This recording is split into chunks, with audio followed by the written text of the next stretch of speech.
c'était une boîte de tampons. Tu la recycles en petite boîte de sac à main. Tu mets pour les mégots. Ouais. Incroyable. Merci Julien. C'est un parc pour enfants, il y a des mégots pour adultes. Nous, c'est notre vie, c'est aussi la vie de nos enfants. Et sans cela, ils auront un monde, un environnement très très salubre et c'est le plus important.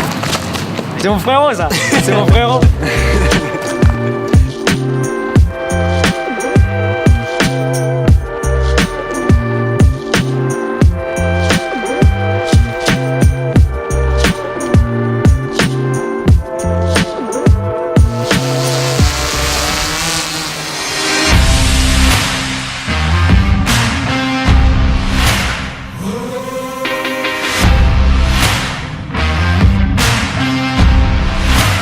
L'important du Clean Walker, c'est de pouvoir relayer l'information, que de plus en plus de personnes prennent conscience du problème des déchets à la source. Ça initie un peu tout le monde. Et en dehors de juste avoir des gants et nettoyer et se cailler le cul, les gens vont voir ça, ils vont prendre plaisir, on fait des rencontres, on sourit, on est ensemble. Et c'est ça pour moi la valeur ajoutée que j'aimerais qu'on mette en avant autour de ça. Encore un bâton de 6-7.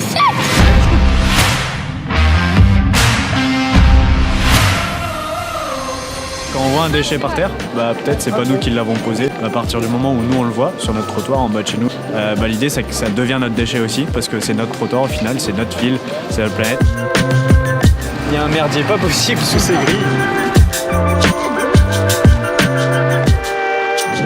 Le zéro déchet, qu'est-ce que c'est ? C'est consommer d'une façon à limiter son impact lié aux déchets et donc revenir à une alimentation déjà plutôt en vrac pour limiter le suremballage, éviter d'acheter du sopalin. On a des éponges qui vont très bien et qui peuvent donc se réutiliser. Les bouteilles en plastique par exemple, on a des super bouteilles maintenant isothermes et réutilisables du coup à vie. Il y a plein de choses à faire même sur les cosmétiques. On peut aussi utiliser pratiquement tous les produits de la salle de bain en vrac, les shampoings, les savons. On revient sur une consommation de meilleure qualité en plus parce que c'est souvent des produits qui vont être beaucoup plus naturels, artisanaux. Là on est en train de faire le tri, on a fini la collecte de la journée. D'ailleurs, moi ce qui me fait vraiment plaisir, c'est qu'il y a des gens, au lieu de faire autre chose un samedi après-midi, ils se sont dit je vais passer toute mon après-midi.